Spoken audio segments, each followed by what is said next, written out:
the recording will start now.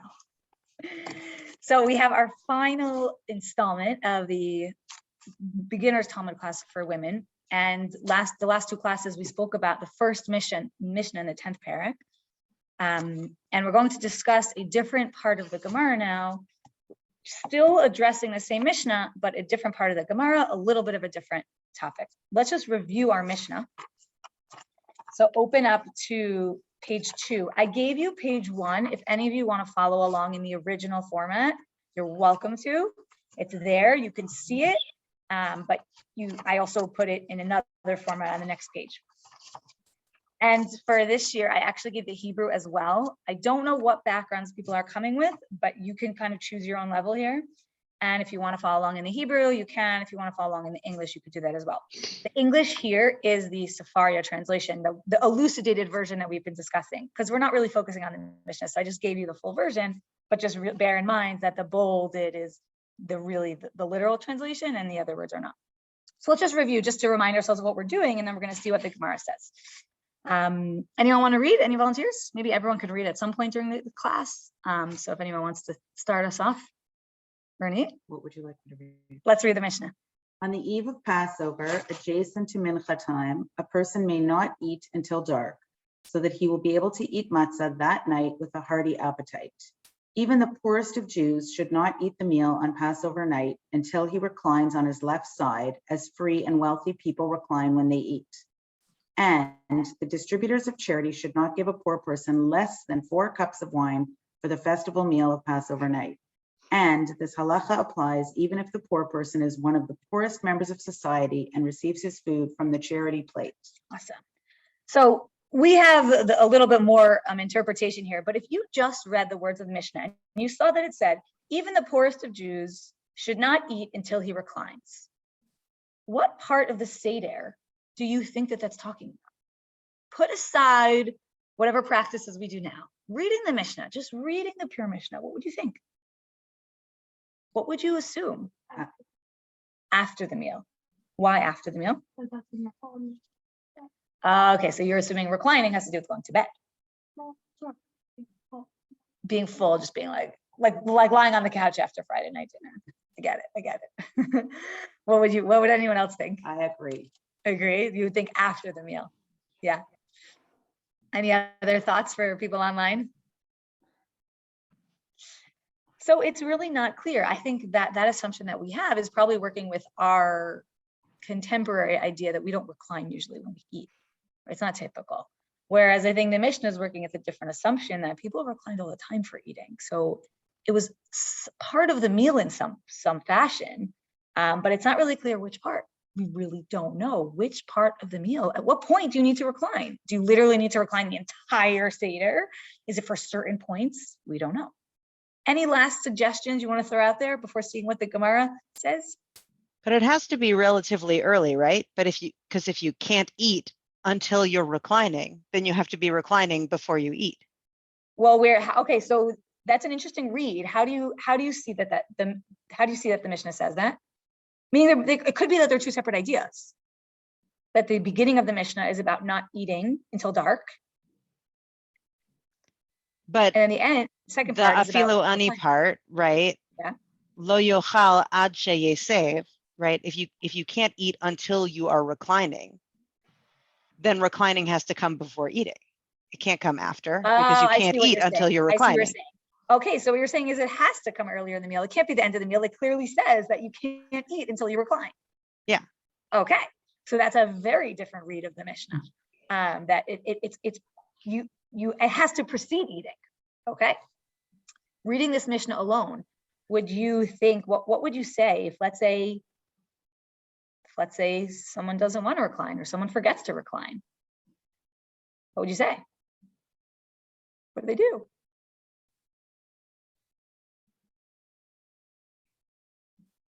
What do you guys think?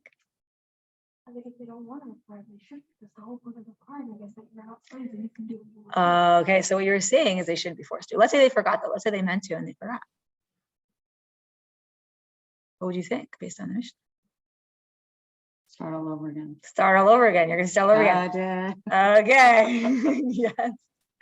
all over again. All right, so let's see what the Gemara does with this this topic. We're going to go a little bit deeper into the concept of reclining. In Hebrew, haseba. Say the term haseba, reclining. Haseba, reclining.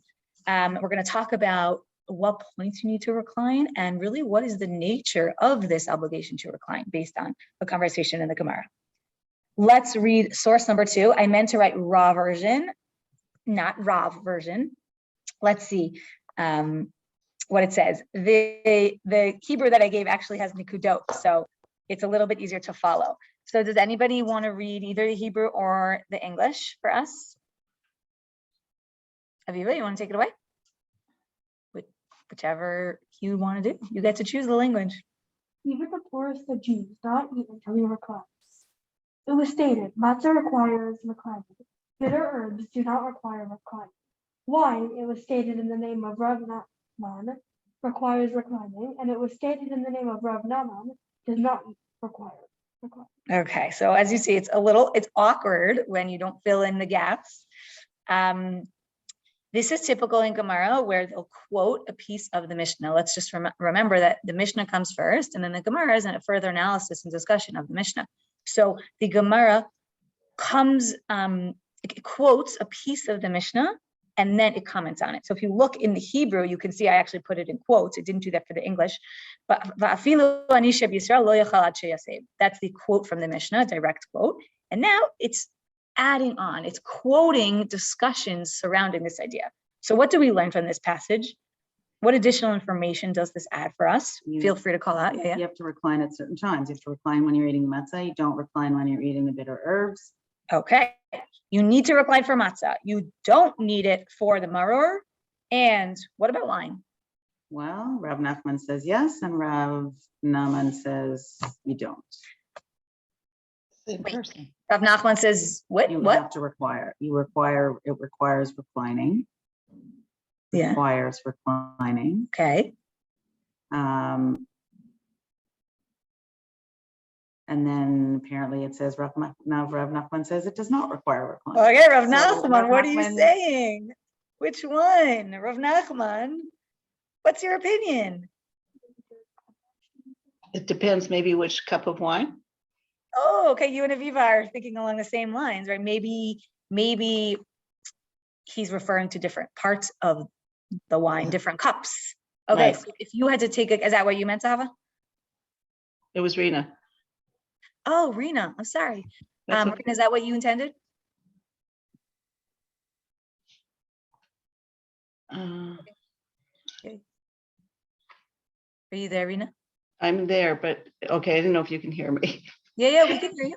Okay, yeah, it could be, maybe some wines, depends on the part of the Haggadah that you're reading, where what cups of wine are, whether you're Okay. going to recline or not. Okay, so if you heard that Rav Nachman had said, drinking wine at the Seder does require reclining, and you heard from someone else, drinking wine at the Seder does not require reclining. So how would you interpret it? Which parts of the Seder would you say do need it? Which parts of the Seder would you say don't need it? What would you think? Probably the first two you would, and the second two you don't. Okay, let's hear. What's your logic? What's your argument based on?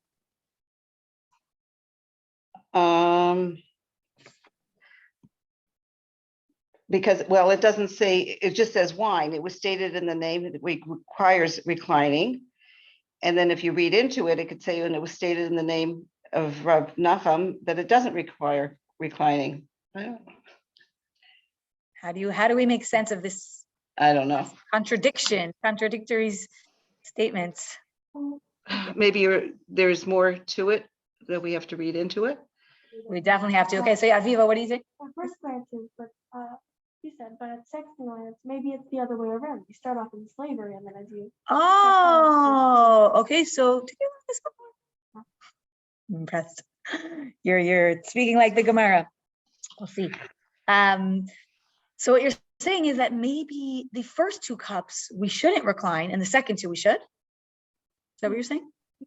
start off slavery, and then you Okay, so what Aviva's saying is that maybe really he would only say that the second two we should require reclining because the beginning is like slavery, we're not going to recline. The whole idea of reclining, why do we recline? We actually saw this in the previous class. It's to resume, it's to reflect our freedom, that we can, eat or laying down comfortably, right? So why should we do that if we have to remember that we were slaves, right? Okay. Any other final thoughts before we dig in further?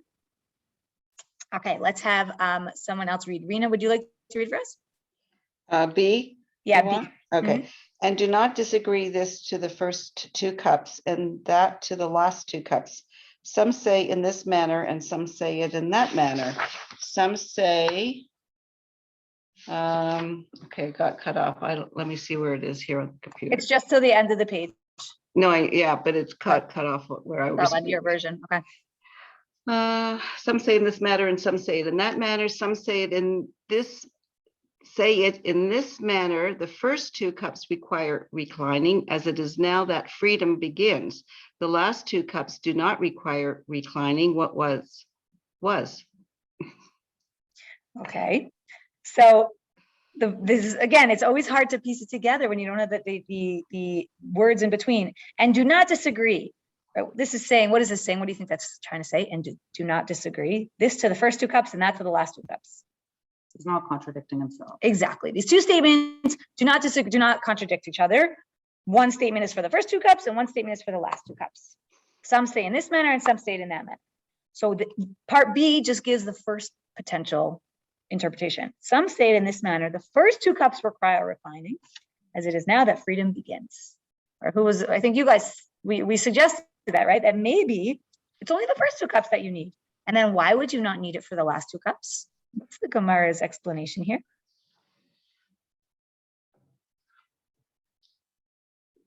What was? What do you think that's saying? We already know you're free. We know it. Do you really have to say it again and again and again? He did it for the first two cups. We know it. And let's remember also, where do the cups of wine appear in the Seder? Let's just review that. Anyone know, where does the first cup? First cup of wine is right at the beginning. Is Kadesh, right? When you make Kiddush, that's the first cup of wine. Where's the second one? You remember? The beginning of Magid, no? Isn't it the end of Magid? The end of Magid. The second right? one's the end of Magid? Yeah, it's the end of Magid. I have a Haggadah here. I could cheat. I'm almost positive. I didn't review it today, but I'm pretty sure it's the end of Magid. So it's after we've told the story. So the first one is before the whole Seder. The second one is we just finished the whole story, right? Where's the third one? After the meal? After the meal. Yeah, I'm pretty sure, right? Yeah, after the meal. You could check for us, Sava. And the fourth one is?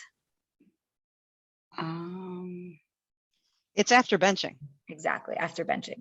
So if you think about it, there is a clear break between the first two and the last two. The first two surround the Magid story, the telling of the story, and the second two really are very closely related to the meal. So, the ones that are related to Magid, we recline. We're telling the story. We're free. We're really trying to show that we are free. But then by the meal, we're done. We don't have to do this again, right? We already did this. This is the first approach in the Gemara.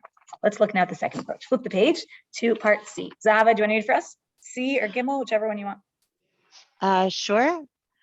And some say it in the manner, and some say it in that manner. On the contrary, last two cups require reclining. At that time that there is freedom. The first two cups do not require reclining, as one still says, we were slaves. Now that it was stated so, and it was stated so, these and those require reclining. So this is the second possibility, that maybe the first two cups don't require reclining because we're really reflecting that we were slaves. Aviva, you said this idea, right? We have to feel that we were slaves before we could feel our freedom. And then after that, we could then really reflect our freedom by reclining. Now, what's the Gemara's conclusion? What do we do in the end? Both. These and those require. We recline for all, which is exactly what we do today. That's the halacha. We recline for both. Curious to hear your thoughts. Yeah. Okay, so what you're saying, well, Rav Nachman had two statements. He had one statement was that it requires reclining, and the other that it does not require. So what you're saying is we're contradicting him because we're saying that they all require. Yeah. So what do you mean? Explain your question. They don't require it, but if you want to, okay. But Okay. in the second one, it's saying they don't require it because the first two were slaves, you should feel that we're slaves.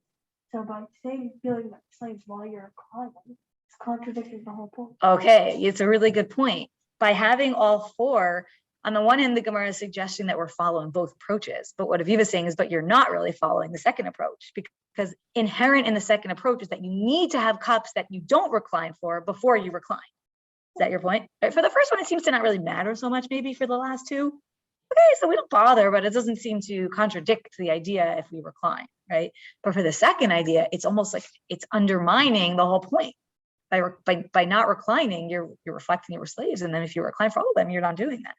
So that's a great point, Aviva. So it's interesting that the Gemara concludes this, and yet it seems to somewhat undermine the second possibility. It's a great point. Which one do you guys find more convincing? Which approach? Do you have any leanings towards one or the other? One speaks to you, one makes sense to you more? Which interpretation of Rav Nachman's opinion would you think is more convincing?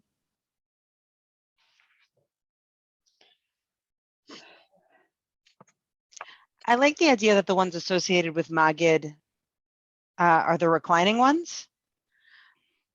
But my guess, this is really a guess, but my guess as to why we're not that worried about contradicting the second opinion by reclining across the board is the implication that reclining is really the default mode when you're eating in the mode of the Gemara. And so you're not, that isn't true for us today, but the implication that like free people lean, and so we in our modern Gemara times would lean by default, and therefore you're not actually showing that much difference, and therefore it's less of a signifier, and so we're less worried about the leaning being viewed as an active contradiction.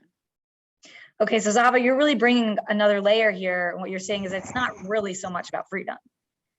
It's really just about that's the way they ate. Well, yes, but it's where does the symbolism show up more heavily, right? So yes, it's about freedom, but also you're trying to cover your halachic basis. Okay, is it better to cover your halachic basis by always leaning or by never leaning?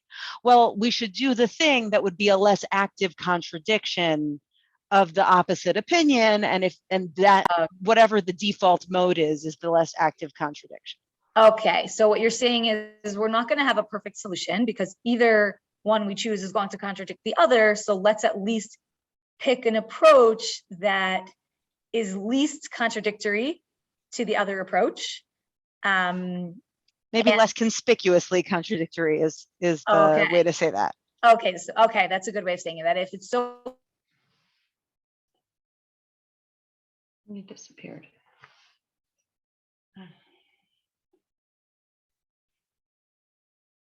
Looks like the shul Wi-Fi had a moment. Oh, yes. Okay.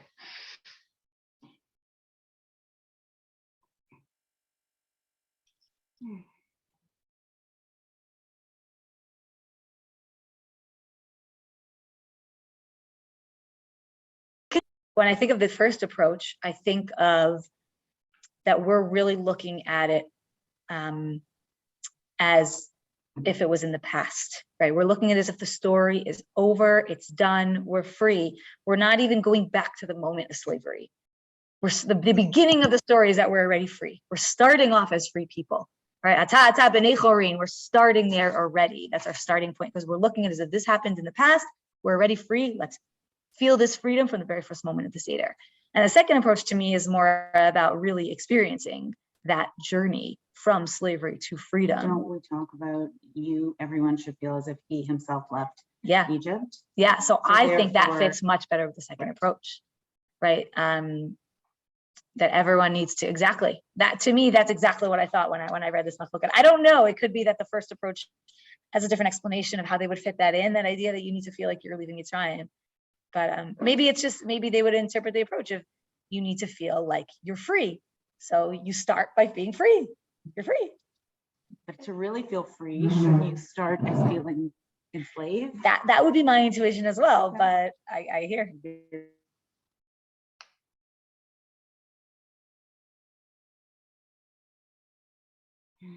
Disappeared.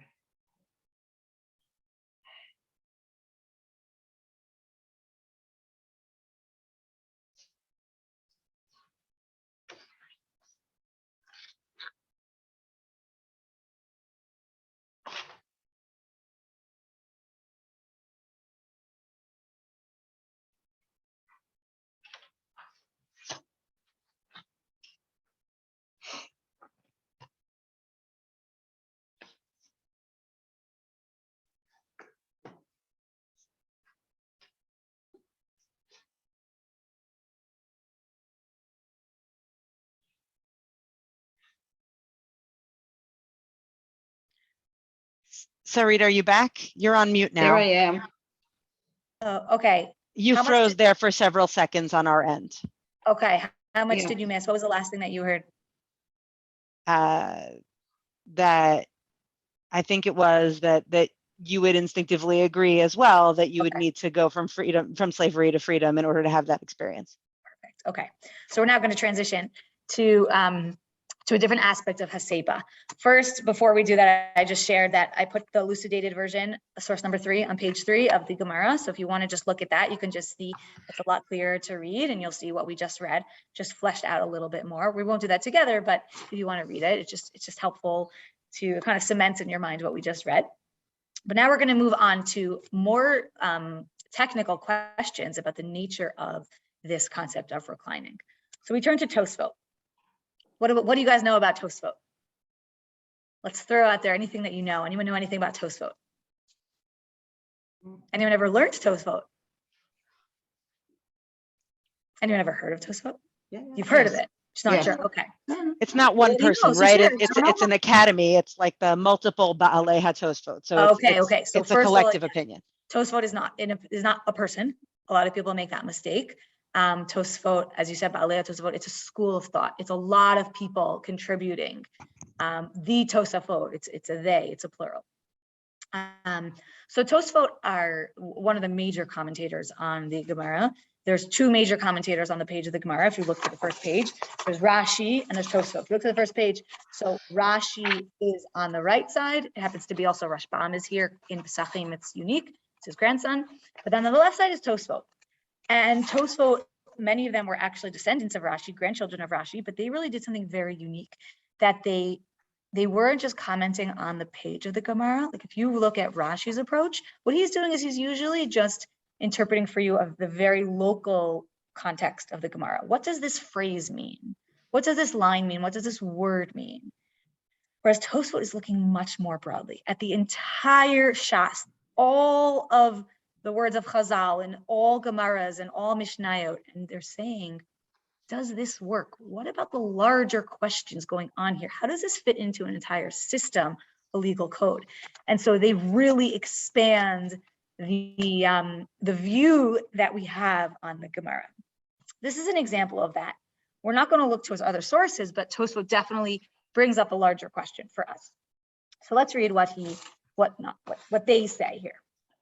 I think we're up to Katie or Anna. Do either of you want to read? I'll take that as a no. So Ronit, we're back to you.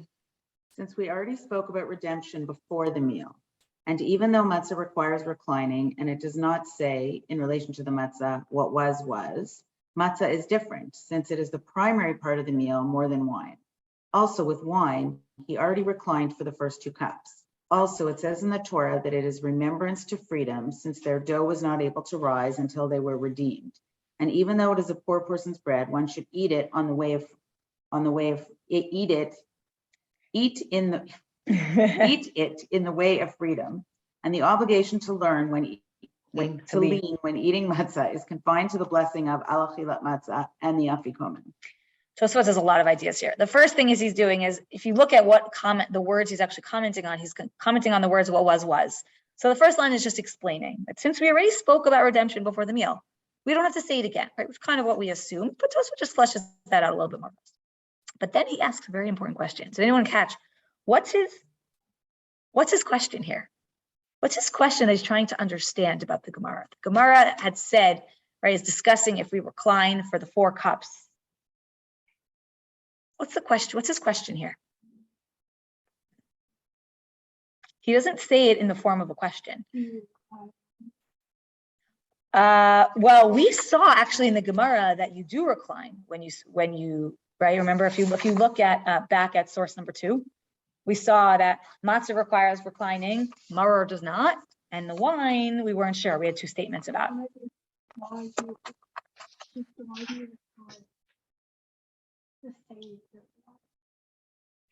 Okay, you're on the right track. It's definitely comparing wine to matzah. I'll read the question again. And even though matzah requires reclining, and it does not say in relation to matzah what was, matzah is different. Anyone catch? What's his implicit question? Yeah, You should always recline when you eat matzah, even though you should. So what is he asking here? there's what was what. Okay, almost there. The Gemara does not say what was in relation to matzah. It only says it in relation to wine. Why not? We could say the same exact thing for matzah. What was. Why do we have to recline? For the matzah, we could just recline at the beginning and then be done. Why do we have to recline for all matzah? We could just be done. Why can't we say what was for matzah as well? Is that question clear to you guys? You see how he's really looking at it more broadly, and he's asking a broader question of what's the nature here of eating matzah here and reclining here, right? What's going on here and how do we compare that? And he gives 3 different answers for why we don't say this for matzah. First answer, matzah is different since it is the primary part of the meal more than wine. What do you guys think he means here? Why is matzah more primary, more central than wine? I mean, halachically, sort of conventionally, bread is a meal. Okay, so there's definitely a concept of the bread is the center of the meal, for sure. Mm-hmm. Other ideas? Also, there's a mitzvah d'oraita to eat the matzah. Okay, so there's a very clear mitzvah. There's no mitzvah d'oraita to have 4 cups of wine. So yeah, for sure. Mm-hmm. Yeah, any final thoughts? And I'd say, yeah, those are definitely the 2 most obvious interpretations of what he means here, right? Matzah, there's something really central about it. Second reason, also with wine, he already reclines for the first 2 cups. Is there a parallel here to matzah? So when do we eat matzah at the Seder? Is there a parallel to 4 cups of wine? Where do we eat matzah? Let's Just think. before the meal when we make the sandwiches. Okay, so we eat matzah right after we wash. We eat matzah. Okay, at the beginning. Then we make the sandwich. Yeah. Orech. And when else do we eat matzah? Afikoman. Afikoman. So for some reason, Tosfot is saying that with wine, it's different. He reclined for the first 2 cups, but it could be done. But with matzah, he thinks it's different. We don't say he already reclined for the first 2 cups. I don't have such a good explanation, honestly, this part of the Tosfot. Anyone else have a? Yeah, what do you think? Seder, there are parts that are specifically dedicated to matzah. There are many parts. Yeah. But for wine, there's just kind of show the other one you happen to have, but they don't have their own part. Oh, so okay, so maybe I would think that's maybe related to his first reason that matzah is more central. Do you know what I'm saying? Matzah central. Do you think that's what he means when he says also with wine, he already reclined for the first 2 cups? Yeah. You think so? So why you recline for the first 2 cups, and then but then for matzah they have their own parts, so they must be. Okay, so we have to really focus on those parts. Whereas wine, it's just okay, drink some wine. Is that what you're saying? Mm-hmm. Were you going to say something, Ronnie? Oh, okay. And then he gives a 3rd reason. Also, it says in the Torah that it is a remembrance to freedom, since their dough was not able to rise until they were redeemed. Right? I think what he's trying to say here is that there's a very clear connection between matzah and freedom. It's explicit in the Torah. We don't have anything that explicit between wine and freedom. Now, what is the typical explanation of why we have 4 cups of wine? We actually saw this in a previous class.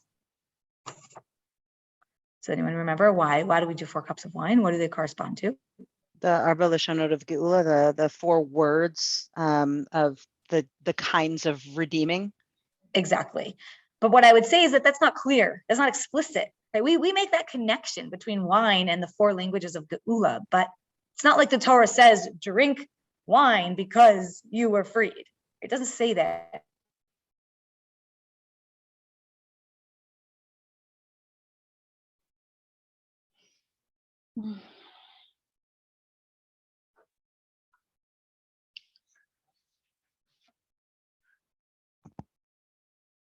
Banner day for the show Wi-Fi.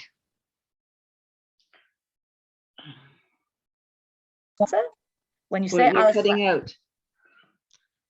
Am I back? Now You're you back are. now, yeah. Yeah. Okay, yeah, it says my internet connection is unstable. I'm not sure what to do about it. But we'll hope for the best. So he concludes by saying at what point you actually need to recline when eating matzah, when you say the bracha and afikom, right? So when, again, back to the Mishnah, back to the Gemara, when the Gemara says you need to recline for matzah, we don't know what that means. He's clarifying that for us. So you see all the layers here, the steps that we get in order to arrive at our practice today. It takes steps to get there, right? If you just read the Mishnah, all you know is that you need to recline. You don't know when.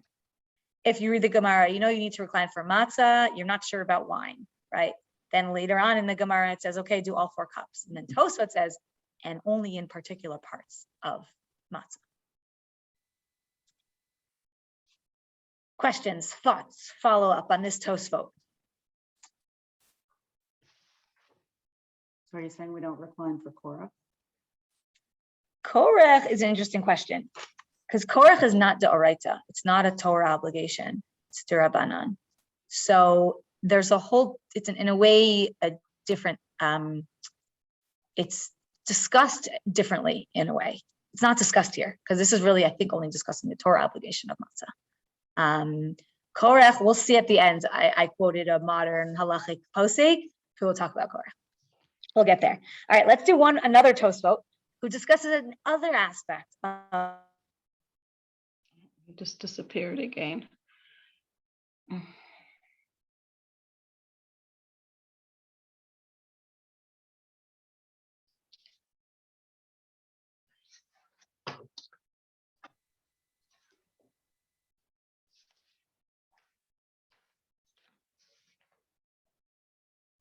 Look frozen.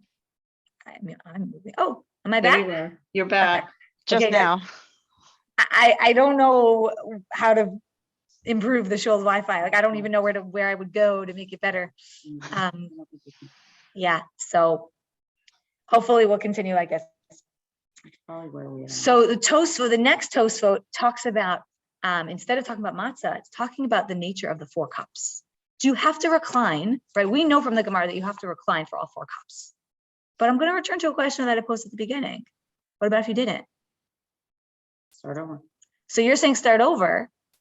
It's unclear because the Gemara makes it sound like we're not sure about this anyways. It's so unclear what about reclining for the 4 cups. Let's see, what does Tosfot say? Viva, we're up to you. And all the 4 cups require reclining when drinking. And one needs to examine what the law is if one forgot to leave. Whether one needs to drink the cup again and to leave. Likewise, if one forgets to leave while drinking the 3rd cup. If one needs to drink it again while it's leaving, despite the ruling that between the 3rd and 4th cups, one should not drink. So he's bringing up 2 aspects. First of all, he's saying we really need to investigate. Do you need to do this again if you didn't do it in reclining? He doesn't.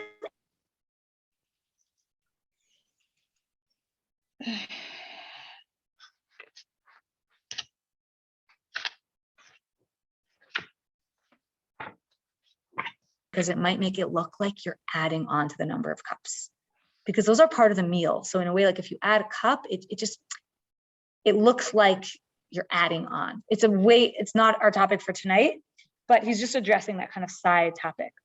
Now I didn't include the source here, but there's a further commentary by the Rush. His name is Rabbeinu Asher. Actually around the same time as Tosfot. He's a separate commentary, not on the page of the Gemara, but usually in the back of the Gemara. And he actually takes us further and he says, you need to repeat. If you don't do reclining, you need to repeat. For the 3rd and 4th cup, he's not so sure. But for the 1st and 2nd cup, 100% Ronit, he's with you. You got to do it again. Got to do it again. Let's take a conceptual look for a second at what we're doing here. Rena, you hear me, right? I can hear you now. Yeah. Good. Okay, let's take a step back. We're going to do some conceptual work. And this is very classic Gemara. I would say this is like Brisker. They're always trying to understand things conceptually. What is the nature of this requirement to leave? And I'll propose to you 2 different options. It seems from Tosfot and from the Rush that I didn't conclude the source, but I said it to you, that I explained it to you. That is reclining its own separate requirement, or is it part and parcel of how you do certain things at the Seder? Which one would you say is Tosfot's approach? Part of it, but not something like Okay, so what makes you say that it's part of it? that. Like the concept, you want to feel the freedom. Oh. Why? You want to feel it, but you really have to start again if you don't. Well, Tosfot seems to say you might have to, and the Rush says you do have to. Well, I think depends which of the. If you like really don't believe in one of the ones with the marks, then you would think, if I believe that I should only recline maybe 30 cuts, and Yeah. I don't recline before the first 2 cuts, I'm not going to sit down. And if I believe the other one, I Okay. shouldn't recline. Okay. So we're saying is it's not so clear for wine. For matzah, for sure, it's a part of it. But for wine, we're not so sure. Okay. Well, the Rush definitely says he's sure. He says you need to repeat 1 and 2 for sure. But he's only talking about the wine.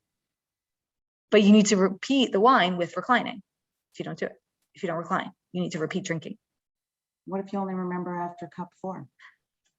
So it's a good question, but he seems to be saying you have to repeat. It's pretty wild. I mean, again, I didn't quote for you the Rush because he's much more complicated and I would take us far afield. But I want to bring this question to you because let's look at the approach of Rambam Maimonides, who is it's very clear that he's a very different approach. Let's read Rambam. Let's read what he says. And this is a famous Rambam. You'll recognize the beginning. I say that? Exactly. Okay. So Rena, we're up to you. Okay, in every generation, one must show himself as if he personally had come out from the subjugation of Egypt, as it is stated in Deuteronomy 6:23, and he took us out from there, etc. And regarding this, the Holy One, blessed be he, commanded in the Torah, remember that you were a slave, meaning to say, as if you yourself had been a slave, came out to freedom, and were redeemed. Hence, when a person eats on that night, he must eat and drink while he is reclining in the way of freedom. And each and every one, whether man or woman, is obligated to drink 4 cups of wine on this night, and we do not lessen them for him. Let's ask this question now for Rambam. What connection does he make between reclining and the 4 cups?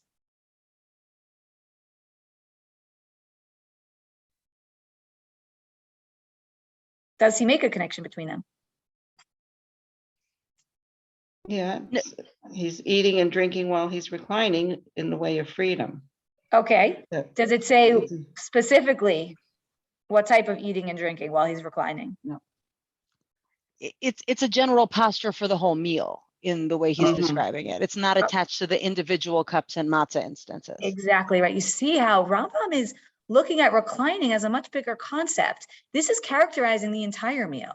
And I think it's very telling that this is one of the most famous passages related to Pesach, right? B'chol dor v'dor chayav adam le'rot et atzmo. Here's the version of laharot et atzmo, to demonstrate, right, that you are leaving Egypt. Every person has that obligation.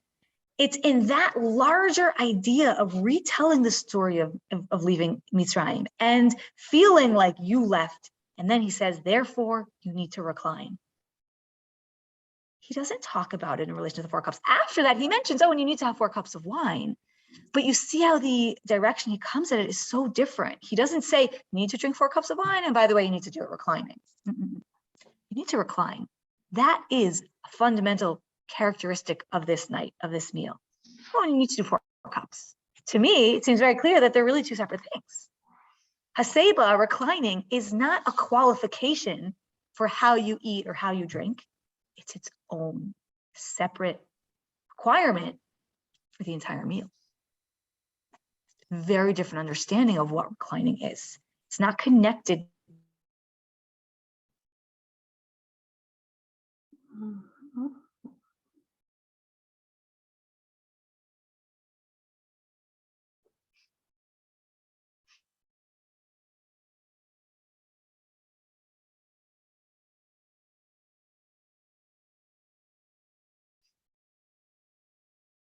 And what people do with learning Gemara, they take it to the next level of really understanding the fundamental nature of different issues discussed in the Gemara. Questions, thoughts, comments to this conceptual distinction that we just made? Well, you said that it's you, the way you read it, it's 2 very separate things. The way I read it is they're completely connected. You're obligated to, you have to recline, and connected to reclining, you have to drink 4 cups. So if you read it without that period after freedom, or like strongly, and you Okay. is obligated. So Aviva, you read it as much more closely connected. Yeah, I read it as he's has to recline and he has to drink 4 cups and he has to recline. While drink. Okay. I totally hear your point. I'm reading it more. This is how the Brisker Rev reads it. Not that he's the only way to read it, but I'm influenced by his read. But my only question to you would be that when Rambam talks about drinking the 4 cups of wine, he doesn't say you need to do it reclining. Like reclining is not specific to the 4 cups, right? It's kind of specific to everything at the meal. Does that make sense to you? It does, but he could just be assuming that you read it the way. Okay, so maybe more specific. he's assuming that you're obviously going to recline for specific points, such as the 4 cups or things like that. That's what you're saying? Yeah, it's definitely possible. To me, it's not as clear to read it like that, but I definitely hear it that it's not so clear cut.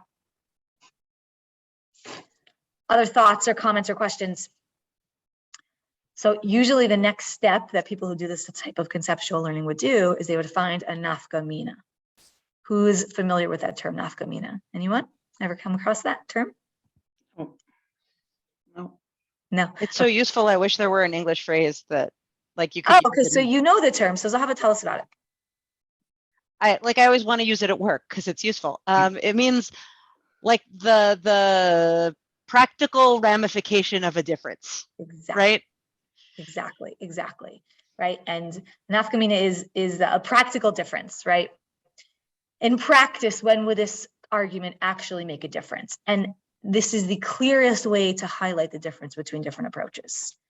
So in what situation, let's say we interpreted like the Brisker Rav, although I see that it's not 100% clear cut, but let's say we really created this distinction where on the one hand, Tosfot and Rush following him think that Haseba is a qualification for how you need to eat matzah and how you need to drink the 4 cups of wine, whereas Rambam thinks it's much more of a separate thing where that's characterizing the whole meal.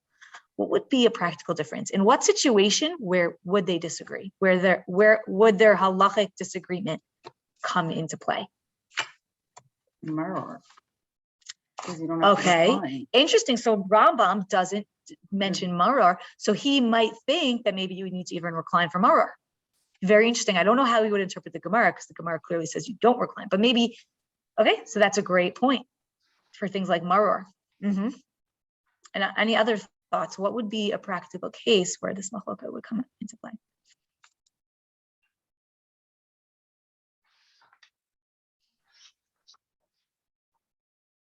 Well, the question of forgetting and how to make something up. Yeah. According to the Rambam, there's no something that's attached to the leaning, right? The leaning is the leaning. If you didn't lean, tough luck.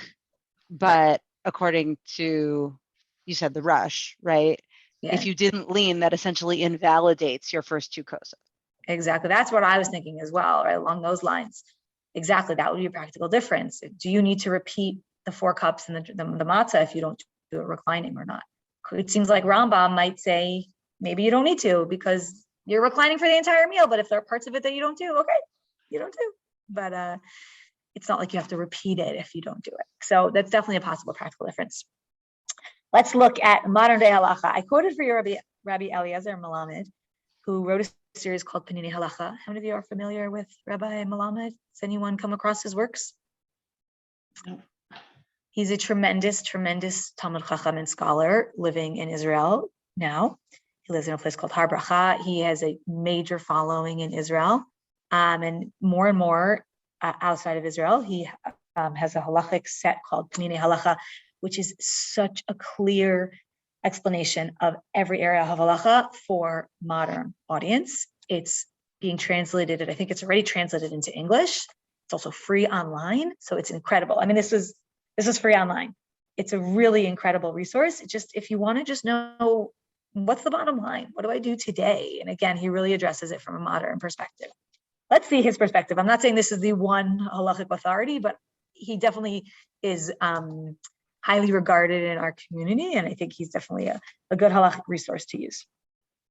I think Zahava, we're up to you. Okay. If one drinks one of the 4 cups without reclining, the poskim are divided about what he must do. According to the Shulchan Aruch, he should lechatchila drink the cup again, this time reclining. According to the Ramah, though, this creates a problem, because by drinking again, one appears to be adding to the number of cups ordained by the sages. Therefore, if one drinks the second of the 4 cups without reclining, he must drink it again with haseva. Is that what that's supposed to be? Yeah, I think, yeah, yeah.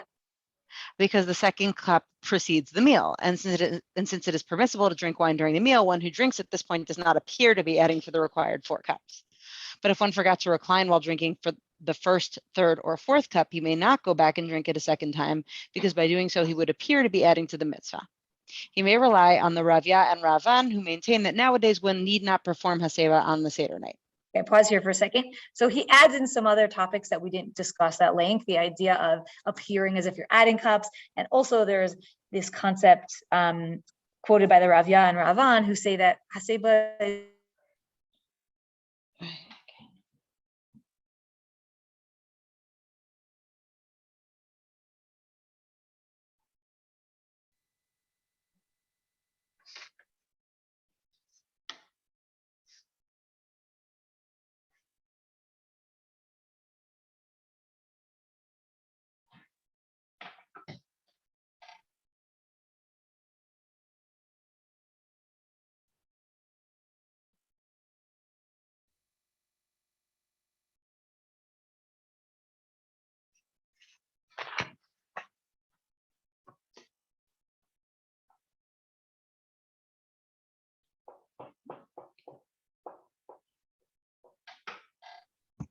Uh-oh, I'm the host now. That's not promising.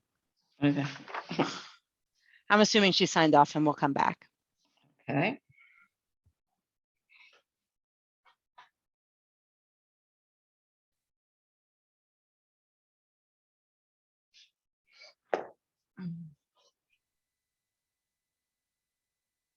You're back, but you're muted. Okay, amazing. I'm back. All right. So Zahava, if you could finish up for us, just the end of of Rabbi Melamed. Shulchan Aruch's ruling that one must go back and drink any of the 4 cups again with haseba, and Ramah's similar ruling about only the second cup are lichatchila. If drinking again is ideal, the ideal practice. Keep going. If drinking again is difficult, one may rely on what he drank without haseba and not drink again.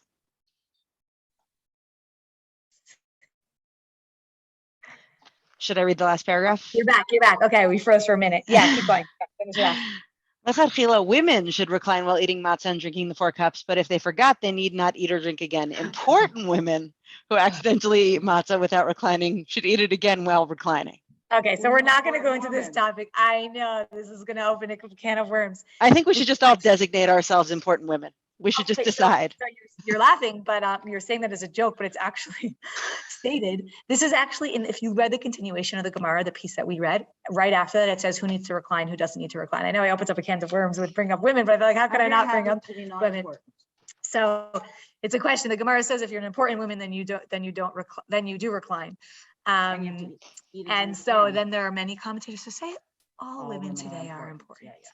I'm happy to be not important. But he's saying, fundamentally, we could follow the letter of the law in the Gemara if a woman.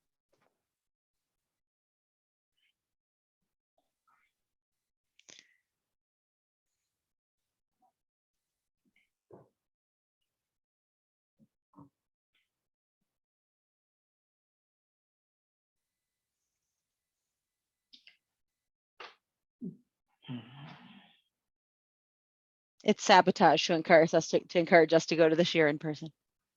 Yes. Much better in person. Yes, I agree.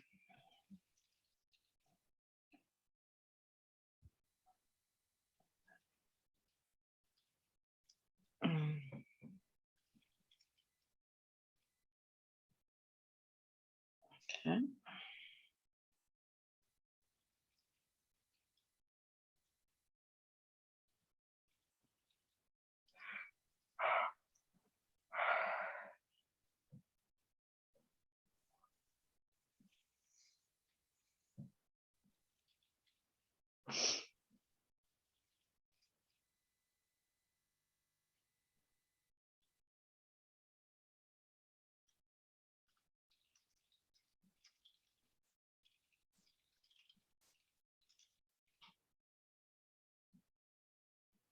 You're muted again. Yeah, I'm just gonna wrap up because I know we're not gonna last long, but I think that I think Rabbi Malama just kind of ties up the loose ends for us, just showing us how there's a difference here. There are questions here, halachic questions, really likely based on the conceptual distinction that we saw that started with the Gemara and then continued with various interpretations of it. And we see how that would actually have halachic implications for us today. So ideally, we should all recline. We should experience the freedom, the slavery, the freedom, both aspects. And we should really feel that we are becoming free on the Seder night, using reclining as a tool to help us get there. Thank you, everyone, for learning. If you have any follow-up questions about Talmud learning in general, or any of the topics that we learned, feel free to stay on, or feel free to email me. You're welcome to email me. And I'd love to be in touch. I'm so happy that we got to learn together, and